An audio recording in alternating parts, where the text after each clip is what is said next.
शंकरं शंकराचार्यं केशवं बादरायणं सूत्रभाष्यो कृतो वन्दे भगवन्तो पुनः पुनः। भज गोविंदम आदि शंकराचार्य जगत गुरु का रचित मोहम्मदगर श्लोक और चरपट पंजरी का स्तोत्र ये मिलित रूप में हम लोग चर्चा कर रहे हैं। शंकराचार्य हम लोग को जीवन का सर्वश्रेष्ठ आदर्श के प्रति जागृत कर देते हैं। जीवन में क्या पाना है, मनुष्य जन्म पाके मनुष्य जन्म की सार्थकता सफलता किस में है, ये शंकराचार्य बीच में हम लोग को निर्देश कर देते हैं। जैसे जीवन मुक्ति पाना या आत्मज्ञान पाना, ये हम लोगों को निर्देश करके उस जीवन का सर्वोच्च लक्ष्य को पाने के लिए उपाय क्या है, जीवन को किस ढंग से हम लोग जिए, आध्यात्मिक जीवन जीने की कला क्या है, अध्यात्म पथ का पथिक को अपना जीवन को कैसे मैनेज करना है। The art of life management, Shankaracharya ये आर्ट ऑफ लाइफ मैनेजमेंट हम लोगों को ये स्तोत्र में बता रहे हैं, सिखा रहे हैं। समय चला जा रहा है, काल चला जा रहा है, कब मृत्यु आएगी उसका कोई ठीक नहीं है। इसलिए जीवन के एक पल को भी विफल न जाने दो, एक पल को भी नष्ट न होने दो और अपने लक्ष्य के प्रति आगे आगे और आगे चलते रहो। ये शंकराचार्य का उपदेश है। यही सब महापुरुषों का उपदेश हम लोगों को होता है। भगवान श्री रामकृष्ण के उपदेशों का एक महत्व का अगर कोई हम लोग अंग देखें तो रामकृष्ण हम लोग को बार बार जगा रहे हैं, एगिए जाओ एगिए जाओ एगिए जाओ, रुको नहीं। संसार में जहाँ है, जिस स्थिति में है, उस स्थिति से आगे जाना ही जीवन है, विकास ही जीवन है। और जिसने विकास के प्रति अग्रसर होने के लिए प्रयत्न नहीं किया तो अपना समय को, अपना जीवन को व्यर्थ गंवा रहा है। और ये विकास करना है क्या वस्तु पाने के लिए?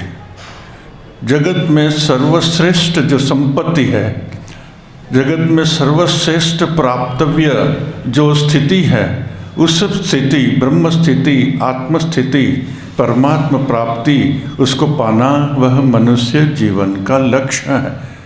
उस लक्ष्य को पाने के लिए किस ढंग का जीवन जीना है हमको, ये जीवन जीने की कला भज गोविंदम स्तोत्र में शंकराचार्य भगवान हम लोगों को सिखा रहे हैं। गत संडे रविवार को हम लोग ने जो अंतिम सूत्र श्लोक पढ़ा, कुरुते गंगा सागर गमन व्रत परिपालनम अथवा दानम ज्ञान विहीन सर्वमतेन भजति न मुक्ति जन्म सतेन।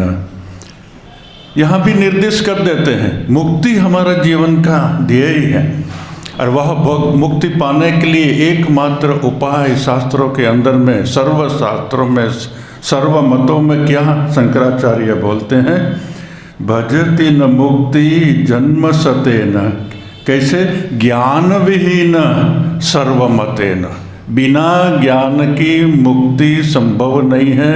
ये शंकराचार्य का एस्टेब्लिश्ड मत, स्थापित मत है शंकराचार्य का, जो बिना ज्ञान की मुक्ति संभव नहीं है। फिर कोई गंगा जाए, सागर में स्नान करे, व्रत करे अथवा दान करे, तो क्या उसका कोई महत्व नहीं है? यहाँ तो उसको एकदम उड़ा दिया है।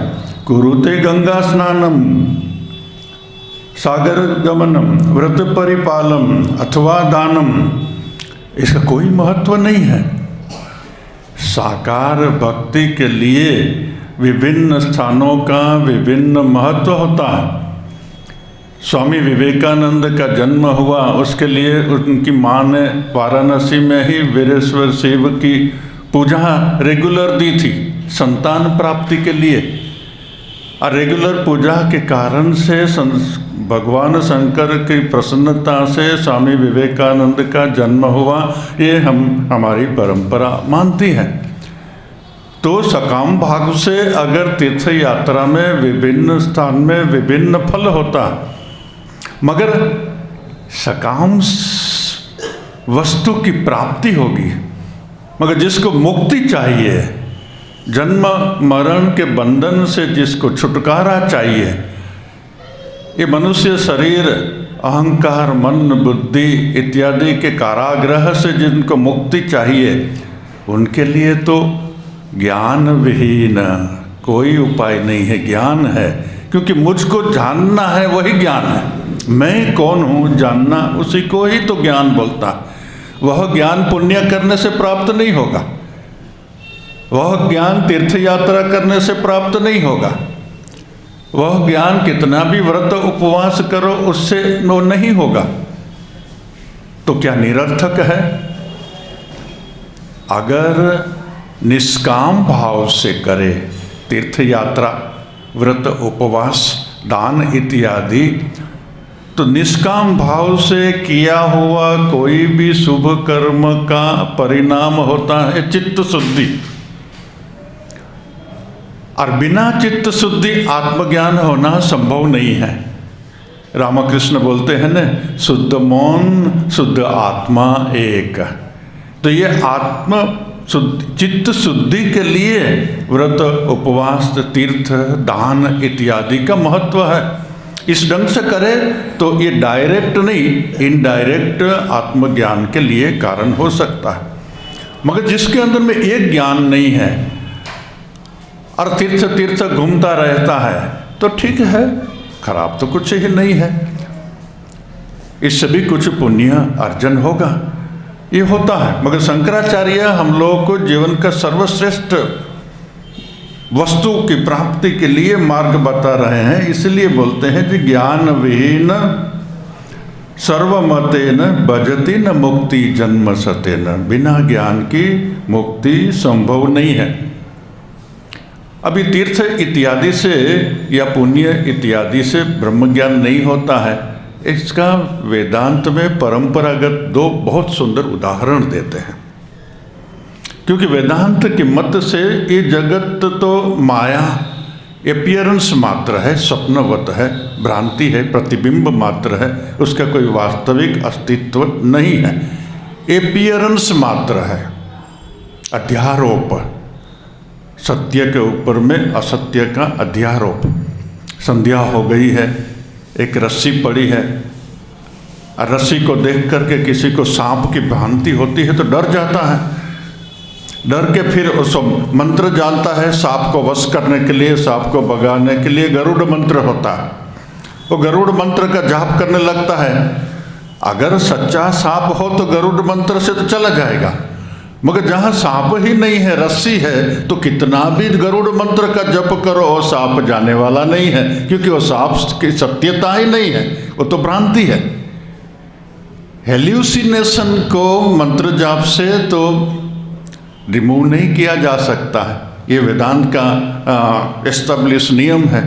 तो ये मंत्र जाप मने व्रत जप तप इत्यादि से ज्ञान की प्राप्ति नहीं होती है। जैसे गरुड़ मंत्र जाप करने से मिथ्या सांप को की निवृत्ति नहीं होती। दूसरा उदाहरण देते हैं, ये संध्या हो गई है, ये भी संध्या का समय में कोई एक गाछ पेड़ वृक्ष सूख गया है, ठूंठ खाली खड़ा है, आज दूर से देखता है, जंगल में चला जाता है, देखते वहाँ भूत है। अपने मन में जो होता है वही बाहर में दिखाता है। भूत का उसको डर था तो वहाँ भूत देखा उसने, तो भूत निवारण मंत्र और घंटी बजाओ, तो घंटी बजाते बजाते भूत निवारण मंत्र करेगा तो भूत भाग जाएगा। तो घंटी बजाने लगा और भूत निवारण मंत्र का पाठ करने लगा, मगर भूत होने से तो भूत भागेगा। वहाँ तो वृक्ष का एक ठूंठ खड़ा है, उसको कितना भी मंत्र बोलो और कितना भी घंटी बजाओ, वो वहाँ से भूत भागने वाला नहीं है, क्योंकि भूत है ही नहीं। इसी तरह ये संसार है ही नहीं ज्ञानी की दृष्टि में, ये तो स्वप्नवत है, एपियरेंस मात्र है, माया के अंदर में मिथ्या रूप से उत्पन्न हुआ एक चित्र जिसको हम सच मान लिए हैं। जैसे हम नींद में एक जगत हमारे अंदर में उत्पन्न होता है, जहाँ तक हम नींद में है वहाँ तक वो जगत हमारे लिए सत्य है। ऐसे ही अभी जो जगत हम देख रहे हैं हमारे लिए अभी सत्य है, मगर जब आत्मज्ञान हो जाता है तब जागृत अवस्था में स्वप्न का जगत जैसे मिथ्या है, इसी तरह आत्मज्ञान के अवस्था में वर्तमान जागृत अवस्था का सच्चा दिखाई देने वाला जगत मिथ्या हो जाता है। उसकी कोई वास्तविक स्थिति नहीं रहती है, मगर एपियरेंस रहता है, दिखावा रहता है। स्वप्न में जैसे कांटा लगने से उसका दुख भी होता था और रसगुल्ला खाने से उसका सुख भी होता था, मगर दोनों ही मिथ्या थे। ऐसे ही जागृत अवस्था में कांटा लगने से दुख भी होता है मन को और रसगुल्ला खाने से सुख भी होता है, मगर आत्मज्ञान की अवस्था में दोनों ही मिथ्या है। इसलिए जो आत्मज्ञान का प्रतीक है वो समदृष्टि, राग द्वेष काम क्रोध लाभ अलाभ में उसकी समदृष्टि हो जाती है, और समदृष्टि होने से उस मन के अंदर में ये योग्यता आ जाती है जो वहाँ ज्ञान की उत्पत्ति हो। ये बात हम लोग को आगे चर्चा हुई थी। ये बार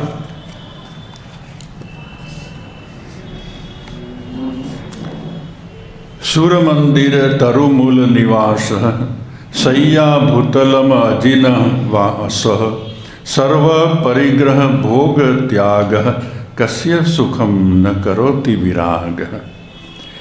जिसका निवास किसी मंदिर के वृक्ष के नीचे है, जो केवल जमीन पर बिना बिछावन सोता है, जो केवल हरिन का चमड़ा पहनता है, इस तरह प्राप्ति की इच्छा का जिसने त्याग किया है और भोग करने की प्यास जिसे नहीं सताती, ऐसा वैराग्य किसके हृदय में सुख उत्पन्न नहीं करता। ये सच्चा साधक की बात है। इसके आगे तो कैसे कैसे वेश परिधान करके सन्यासियों का वेश पहन करके अपने आप को और जगत को वंचना करते हैं, चीटिंग करते हैं, ऐसी बातें बताई थी। मगर अभी जो बात बताते हैं ये सच्ची बात बताते हैं। जिसने जाना है, जो अपने आप में आत्मस्थित हो गया है, ऐसा व्यक्ति जहाँ भी रहे आनंद में है। एक वृक्ष के नीचे यहाँ एक चित्र हमारे सामने दिया है, मंदिर जैसे एक है, मंदिर में एक वृक्ष है, वृक्ष के नीचे ये सन्यासी जो आत्मतृप्त है वो सोया हुआ है, वहाँ रहता है, जो आ जाए हाथ में उसको खा लेता है।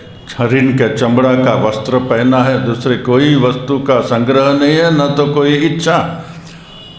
मगर राजा महाराजाओं से भी जो आनंद में है और अपने गौरव में है, जिसके पास में राजा भी छोटा बन जाता है, ऐसी महिमा में वो जीता है। ग्रीस की एक कहानी है, डायोजिनिस बोल करके एक परमहंस संत हो गया वहाँ। भारत के बाहर में भी स्वामी विवेकानंद जैसे कहते थे न, जब जब जरूरत विश्व को पड़ी है, भारत से ही आध्यात्मिक ज्ञान का प्रवाह बहा है और सब जगत को आध्यात्मिक ज्ञान से तृप्त किया है। बुद्ध के संदेशवाहक ग्रीस में पहले ही पहुंच गए थे, सिकंदर के पहले वहाँ वो ज्ञान था। डायोजनीस एक ऐसा व्यक्ति था जिसको ये ज्ञान की अनुभूति थी, महाविद्वान था और लोगों में बहुत सम्मान था। घर में नहीं रहता था, गांव में भी नहीं रहता था, नदी किनारे रहता था और उनके पास में एक ही पात्र था पानी पीने के लिए और उनके साथ में कुत्ता रहता था। एक दिन नदी में पानी पीने गया, उसका कुत्ता भी साथ में गया और कुत्ता डायरेक्टली पानी में मुख दे करके पानी पीने लगा। तो डायोजनीस सोचा, अरे ये एक पात्र भी मैं संभाल के रखा हूँ और उसका भी मुझे ख्याल रखना पड़ता है, ये भी एक बंधन है। अगर कुत्ता डायरेक्टली पानी पी सकता है नदी से तो मैं क्यों नहीं पी सकूँगा। लोटा भी नदी में बहा दिया, नंग धड़ंग रहता था। जैसे हमारे यहाँ परमहंस कोई रहते हैं, नागा साधु भी रहते हैं, ये तो एक अलग अवस्था है, मगर ये रियली परमहंस जिसको अपने वस्त्र का भी कोई होश नहीं रहता था, पहनने का भान भी नहीं रहता था। रामकृष्ण जैसे अपने वस्त्र कब उतर जाते हैं मालूम नहीं।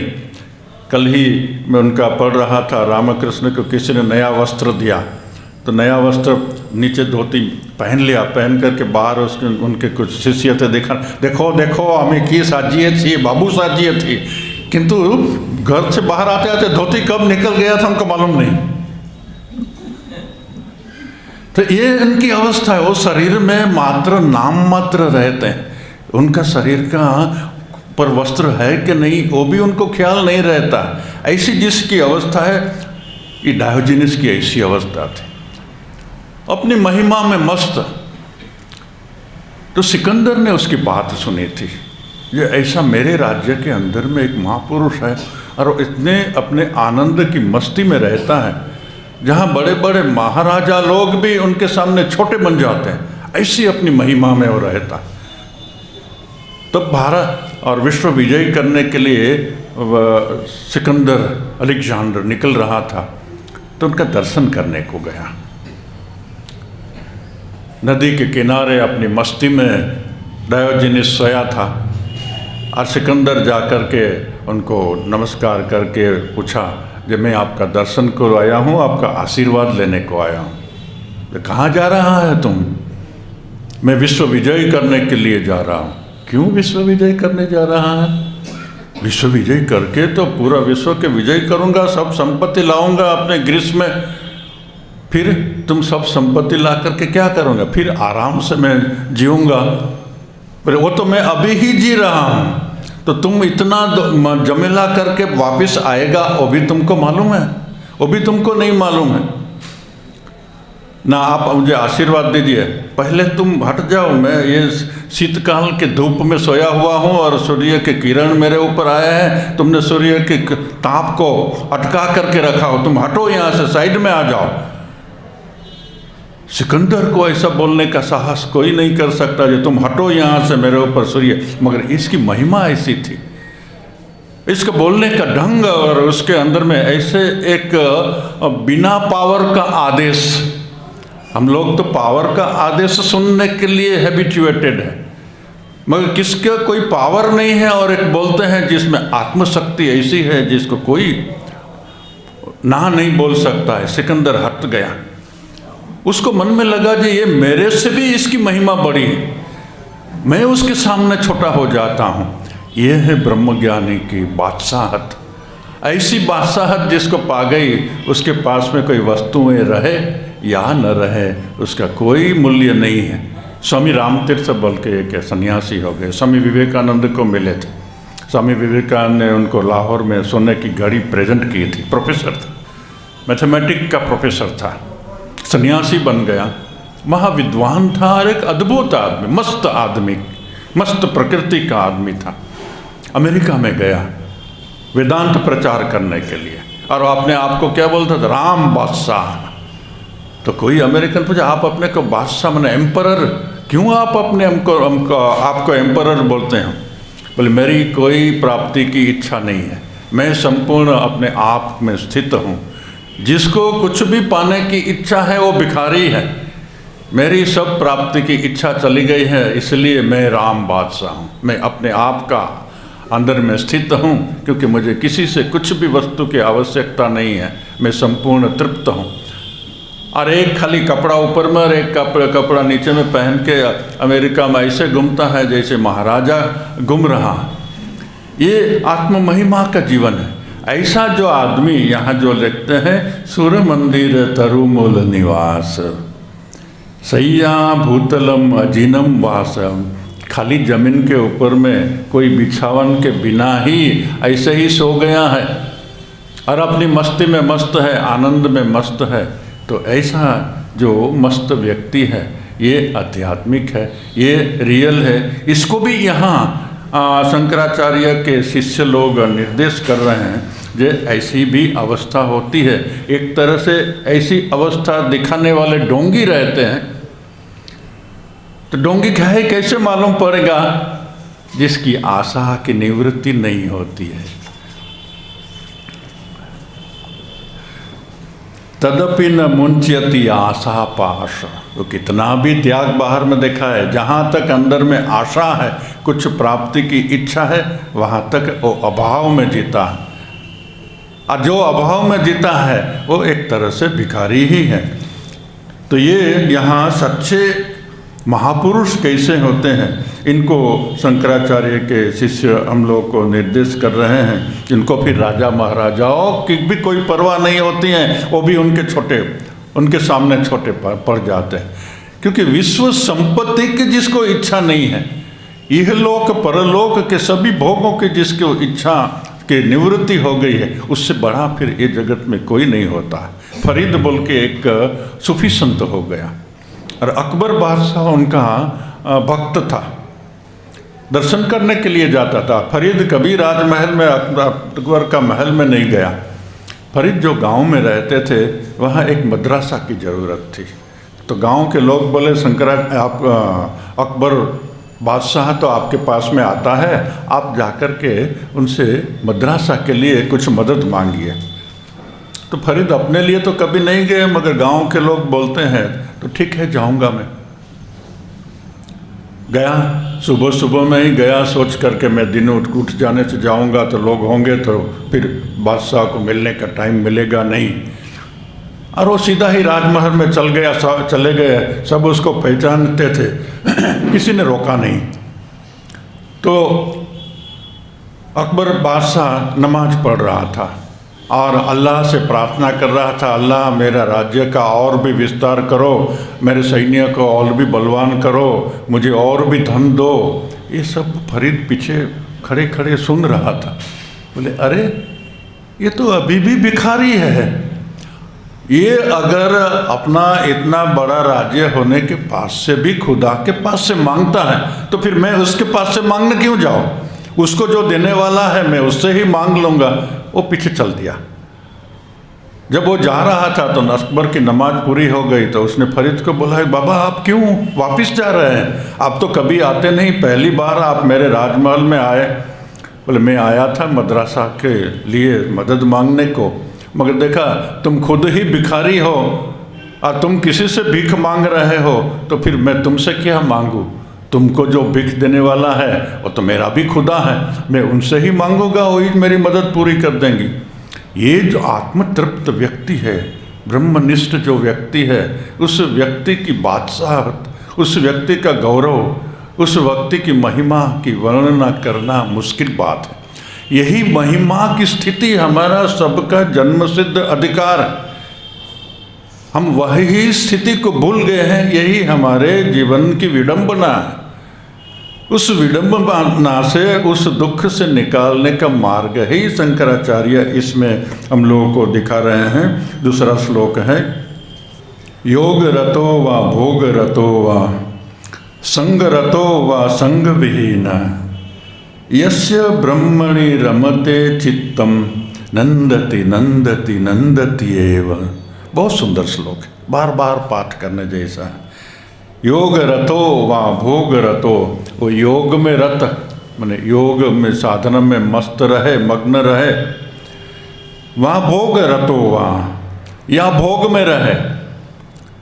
त्याग की अवस्था में, साधना की अवस्था में रहे या राजमहल में और भोग में रहे, संग रतो वहाँ संग विहीन, लोगों के बीच में रहे, संग में रहे, परिवार में रहे, आश्रम में रहे या राज्य में रहे या एडमिनिस्ट्रेशन में रहे, कहीं पर भी रहे, संग रतो वहाँ संग विहीन, दूर हिमालय में ऊंच शिखर पर चले गया जहाँ कोई भी व्यक्ति नहीं है, भोग में रहे या योग में रहे, संग में रहे या निसंग में रहे, यस्य ब्रह्मणि रमते चित्तम, जिसका मन ब्रह्म के अंदर में रम गया है, जिसको अंदर से ब्रह्म ज्ञान की उत्पत्ति हो गया है, वह व्यक्ति चाहे कहीं पर भी हो, स्वर्ग में हो या नरक में हो, नंदति नंदति नंदति एव, वो तो आनंद में है, आनंद में है, आनंद में है, उसको फिर कोई कहाँ कैसे है उससे कोई परवाह नहीं है, वो कैसे भी परिस्थिति में आनंद है।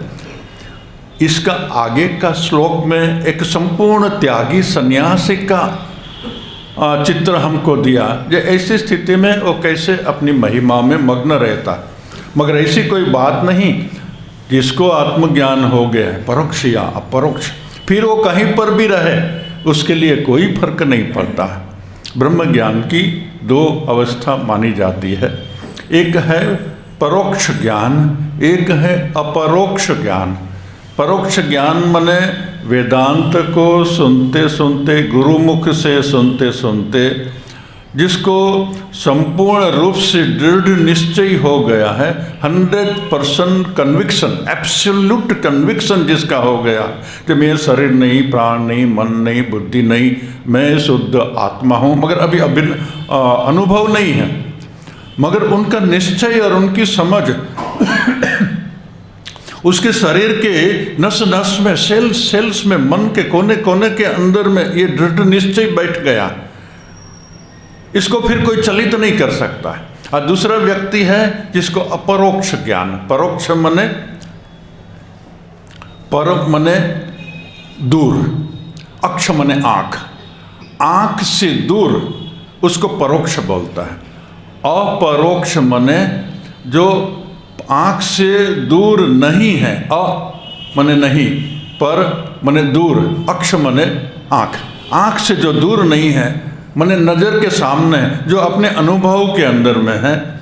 आप जो सुन रहे हैं तो ये आपका अपरोक्ष ज्ञान है मन की दृष्टि से। ऐसा जिसको ब्रह्म का ज्ञान अपरोक्ष हो गया, आप पुरुष है या नारी है, ये आपका अपरोक्ष ज्ञान है, ये आप जानते हैं। ऐसे ही जो जानता है अपने अनुभव से, तो ये एक अपरोक्ष ज्ञान है। दूसरा परोक्ष ज्ञान है। परोक्ष ज्ञान हुआ या अपरोक्ष ज्ञान हो गया। मात्र वैचारिक ज्ञान होने से उसको हम लोग परोक्ष ज्ञान नहीं कहेंगे। मात्र वैचारिक जिसका क्लैरिटी हो गया है, वो तो वैचारिक क्लैरिटी हो गया है तो आवश्यक है, मगर ये वैचारिक क्लैरिटी, ये कन्विक्शन, ये श्रद्धा जिसकी हाड़े हाड़े ढुके गए छे, बांग्लाते बोले ना, हाड़े हाड़े जार ढुके गए छे, जिसके मन में, शरीर में, सेल्स में, प्रत्येक जगह में कन्विक्शन से वो व्यक्ति जैसे बन गया, मगर अभी तक अनुभूति नहीं हुई। ऐसा व्यक्ति भी जहाँ रहे उसके लिए फिर उसको कोई विचलित नहीं करता। सुखदेव जी को जन्म से ही ब्रह्म ज्ञान था। जन्म होते ही 12 साल के बाद में जवान लड़का का जन्म हुआ, ऐसे शास्त्र में बोलते हैं। तो व्यास जी ने उसको रोका, जो तुमको तो ज्ञान हो गया है, मगर बिना गुरु का तुमको ज्ञान हुआ है, माँ के पेट से, गर्भ से ही तुमको ज्ञान हो गया, मगर जहाँ तक गुरु की प्राप्ति नहीं होती है वो ज्ञान को अपूर्ण माना जाता है।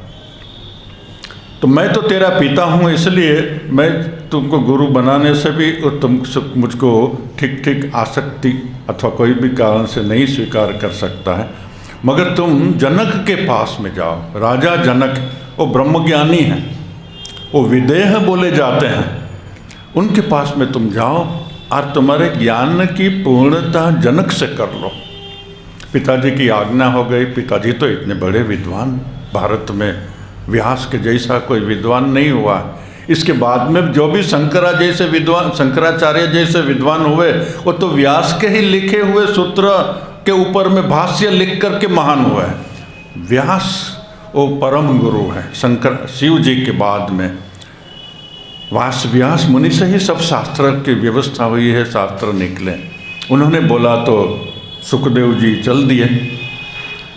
चलते चलते विदेह नगरी में, जनक नगरी में आ गए और राजमहल के बाहर में आकर के खबर दिया कि व्यास पुत्र सुखदेव जी राजा जनक से मिलने चाहते हैं। राजा जनक ने खबर दे दिया, बैठने को बोलो। वो बैठ गया वहाँ। एक दिन गया, कोई खबर नहीं, 2 दिन गया, 3 दिन गया, 1 सप्ताह तक कोई खबर ही नहीं लिया। Absolute negligence. पूछने भी कोई नहीं आता है, पानी को पूछने भी नहीं आता है, मगर ये बैठा रहा अपने में मग्न।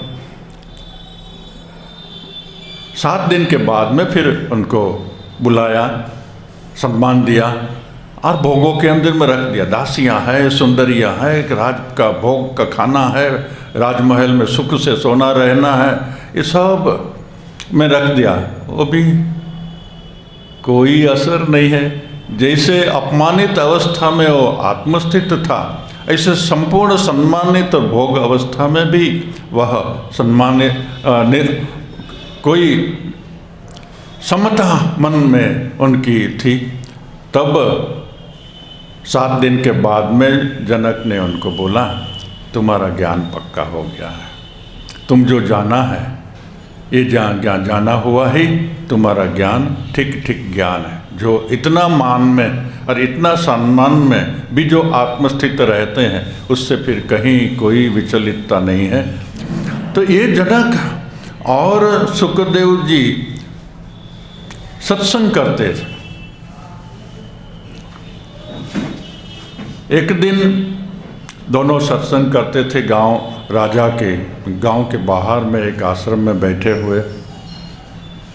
इसमें कोई जगह में अष्टावक्र की भी बात आती है, हम लोग यहाँ सुखदेव जी की बात लेके बोलते हैं। तो राजा जनक सुखदेव जी को इतना सम्मान देते हैं, ये सोच करके उनके शिष्यों को थोड़ी जेलसी मन में हो रही थी, ईर्ष्या हो रही थी, क्योंकि शिष्य को तो ज्ञान नहीं हुआ है। वो लोग राजा जनक को सुखदेव जी इतना सम्मान देते हैं और शिष्य को जो त्यागी है इतना सम्मान नहीं देते थे, इसलिए उनको जेलसी थी। मन में जला करते थे, अरे हमसे भी ज़्यादा बात नहीं करते, राजा के साथ में इतना सम्मान देता है, मान देता है, ये तो नाम का महापुरुष है, खाली ढोंगी भंगमगानी। शिष्यों के मन में भी ऐसा डाउट आता है, इसलिए राजा को इतना सम्मान देता है। असल में तो अभी भी माया में बंधा हुआ है, ऐसी उनकी धारणा। फिर सुखदेव जी को हुआ जो इनको ज्ञान देना पड़ेगा। तो एक बार सत्संग चलता था, शिष्य भी सब बैठे थे, कौपिन पहना था और तो वस्त्र नहीं, और सत्संग ब्रह्म चर्चा चल रही थी, जगत मिथ्या है और आत्मा सत्य है इत्यादि। जनक के राजमहल में आग लग गई, दौड़ा दौड़ी हो गई, होए दूर से सुनाई देने लगा। आग बढ़ते जनक नगरी में प्रसारित होने लगी, पूरा जनक नगरी जल रहा, दूर से आग उनकी लपट दिखाई दे रही।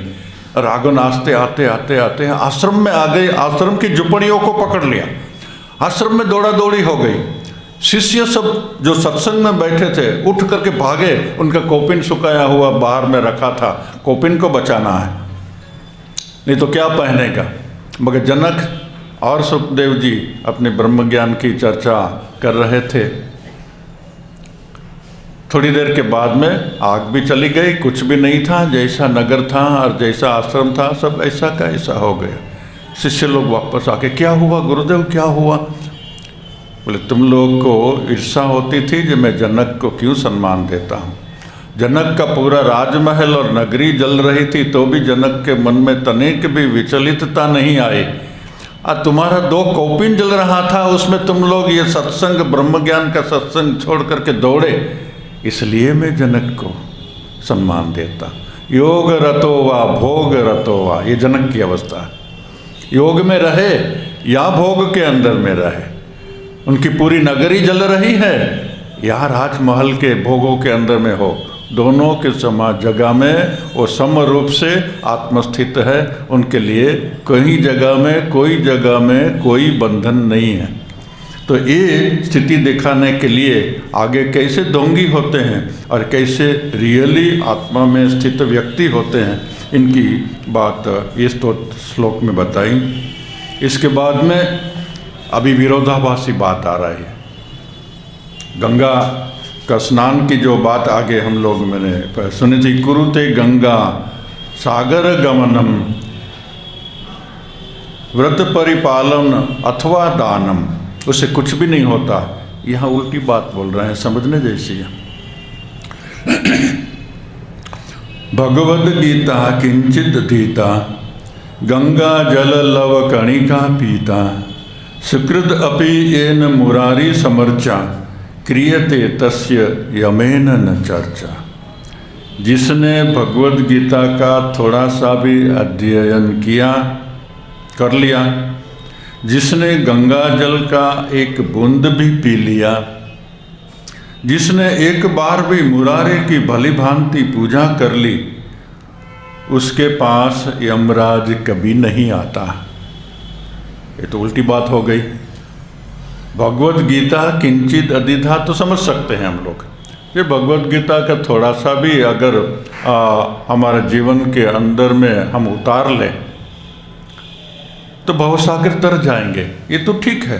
मगर गंगा जल लव कणिका पीता, गंगा जल के एक कणिका भी पीने से फिर जन्म मरण से पार हो जाएगा, जिसके पास यमराज कभी नहीं आते।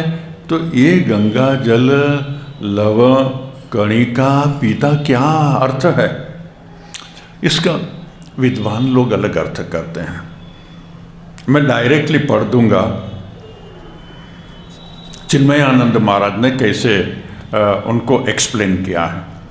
यही एक्सप्लेनेशन ठीक है दूसरी जगह में भी मैं, मगर उनकी वाणी में मैं पढ़ रहा हूं। आकाश गंगा तो मनुष्य की बौद्धिक पहुंच से बहुत ऊपर बहती थी। गंगा उतरी उसके पहले वैकुंठ लोक में थी, गोलोक में थी, अथवा आकाश में थी। राजा भगीरथ के अनवरत परिश्रम से ही वह मनुष्य के अनुभवीय स्तर तक आई और आज तक उस शिव के पवित्र तपःपुत मनस जटा का उद्भव स्थान और बुद्धि का स्थान एक ही समझा जाना चाहिए, मस्तक से निकल कर प्रवाहित हो रही है। क्योंकि यह शिव ही थे जो ज्ञान गंगा के, शब्द देखना, ज्ञान गंगा के अवतरण का असहनीय भार वहन कर सकते थे। आदि तपस्वी कैलाशाधिपति शिव ने इस ज्ञान का सबसे पहले प्रत्यक्ष अनुभव किया और उसके बाद भगीरथ के आग्रह पर उन्होंने उस ज्ञान को एक पतली धारा के रूप दे दिया, जिसमें वह देश के जिज्ञासु हृदय को बराबर सिंचती रहे। वह अपने अबाध प्रवाह से उसे तहस नहस न कर दे। इस तरह गंगा हिंदुओं के लिए आध्यात्मिक ज्ञान का प्रतीक है। वह आत्मज्ञान का की शाश्वत धारा आज तक गुरु शिष्य परंपरा के माध्यम से बहती आ रही है। उस आध्यात्मिक प्रवाह का एक बूंद पीने का अर्थ है आंतरिक साम्राज्य की निर्मलता की और पूर्णता का आनंद उठाना। दो अर्थ यहाँ बताते, एक तो स्थूल गंगा जो पाप का मोचन करती है, एक आध्यात्मिक गंगा जो शंकर के मस्तिष्क से प्रवाहित हो रही है। स्थूल गंगा भी मस्तिष्क से प्रवाहित हुई आकाश से उतर के। भगवान शंकर को आदि गुरु हम लोग मानते हैं, तो भगवान शंकर के पास से ही सब ज्ञान निकला। तंत्रों के अंदर में तो जितना भी आध्यात्मिक ज्ञान है, सब आध्यात्मिक ज्ञान शंकर और पार्वती का संवाद के रूप में हम लोगों को मिलता है। तो आध्यात्मिक ज्ञान के आदि गुरु शंकर है। उस ज्ञान गंगा का एक बूंद भी अगर किसी को मिल जाए तो फिर उनका यमराजा के साथ में मिलन नहीं होता, मुक्त हो जाता है। इसका अर्थ हो गया मुक्त हो जाता। भगवद गीता किंचित दीता, भगवद गीता को किंचित भी अधीत जो कर ले, जान ले, सर्वधर्मान परित्यज्य मामेकम शरणम व्रज। कृष्ण बोलते हैं सब धर्मों को छोड़ करके खाली एक मेरी ही शरण में आ जाओ, मैं तुम्हारा सब पाप को दूर कर दूंगा, मुक्ति दे दूंगा। एक शब्द, बस एक ही श्लोक हमारे जीवन में आ जाए, सब धर्मों का, गृहस्थ धर्म, संन्यास धर्म, जाति धर्म, जितना भी धर्म है, इंद्रियों के धर्म, अहंकार के धर्म, मन के धर्म छोड़ो, सब निर्भर होकर के कृष्ण के शरण में चले जाओ। संपूर्ण आंतर रूप से नग्न होकर के भगवान के चरण में जाओ, कोई माथा में पोटली नहीं है, शुद्ध मन के लेकर के भगवान के शरण में जो भी पाप पुण्य है अर्पण कर दो। बस इतना अगर कोई करे तो भी वो पुण्य उसको जम के साथ में मिलन नहीं होगा। ये तो एक श्लोक बोले। ऐसे भगवद गीता के कोई भी श्लोक को ले, हम एक शब्द भी अगर ले, समत्वम योग उच्यते, खाली एक शब्द होने से ही तो पूरा हो गया। मन की समता, काम क्रोध में, लोभ मोह में, लाभ अलाभ में, हार जीत के अंदर में जिसका मन सम हो गया, सब मन सब कम होगा, कब होगा? ये जगत में आत्मा ही एक सम है। उस सम में जिसका मन स्थित हो गया, वो समत्वम उसने प्राप्त कर लिया। ऐसा समत्वम जिसके ने प्राप्त कर लिया, उसके साथ में यम का फिर मिलन नहीं होता।